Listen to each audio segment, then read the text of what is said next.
ప్రభు మాకు వాగ్దానం చేశాడండి. ఏమనంటే, నేను దేశం యొక్క ఉన్నత స్థలంలో నేను మిమ్మల్ని ఎక్కించబోతున్నాను. నేను వెళ్ళి మా బంధువులతో చెప్పా, దేశం యొక్క ఉన్నత స్థలంలో మమ్మల్ని ఎక్కిస్తారంటే పిచ్చి పట్టిందన్నారు. చిన్న వయసు కదా, అన్నీ పోగొట్టుకున్న టైంలో పిచ్చి పట్టి, ఆయనకి పిచ్చి పట్టిందంటే సరే, నీకు కూడా బాగా పిచ్చి ఎక్కువైపోయింది కదా, మీ ఇద్దరికి పిచ్చి ముదిరిపోయింది అన్నారు. మాకు లోక సంబంధమైన పిచ్చి పట్టులా యేసయ్య పిచ్చి పట్టింది. ఆ పిచ్చే ఈరోజు ఈ స్థానంలోకి మమ్మల్ని తీసుకొచ్చింది. ఎందుకంటే ఆ పిచ్చిలో మేము నమ్మింది దేవుని శక్తిని నమ్మాము, కానీ మనుషుల అండదండలు, ఆస్తులు, సుఖాన్ని, మనుషుల యొక్క ఆశలు మేము నమ్మలే. మేము నమ్మింది మమ్ములని లేవనెత్తే మా దేవుని నమ్మాము. యేసు నమ్ముకుంటే ఏం జరుగుతుందని, నీ తోటి వారన్నా వస్తాడా మీ యేసు, రక్షిస్తాడా మీ యేసు, ఇల్లు కడతాడా మీ యేసు, పెళ్లి చేస్తాడా మీ యేసు, మీకేం గతి ఉందని ప్రజలు నిన్ను మాటలతో పొడుస్తున్నా రోషం కలిగిన దేవుడు నీ పక్షంలో యుద్ధం చేయబోతున్నాడు. ఆమేన్. అందరు గట్టిగా చప్పట్లు కొట్టండి.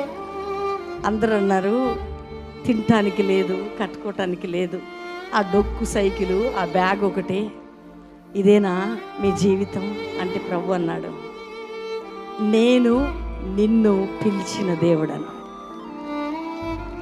నేను నిన్ను పిలిచింది ఎందుకో తెలుసా?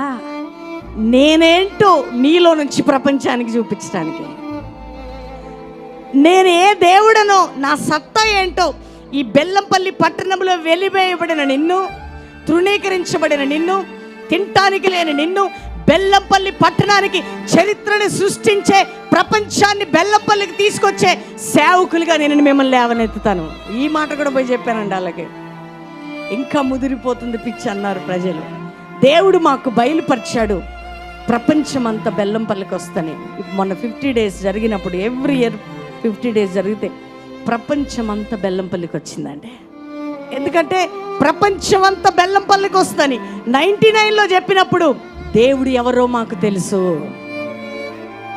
అప్పుడు మా చుట్టూ వెహికల్స్ లేవు, తినటానికి తిండి లేదు, సైకిల్ తప్ప ఆటోకి కూడా డబ్బులు లేవు. అరణ్యములో ఉన్నప్పుడు ప్రభు అన్నాడు, ఎందుకు సీమోను నువ్వు ధన్యుడు, బర్యోనా ధన్యుడు, ఎందుకంటే నా తండ్రి నీకు బయలుపరిస్తే తప్ప నీకు తెలియదు.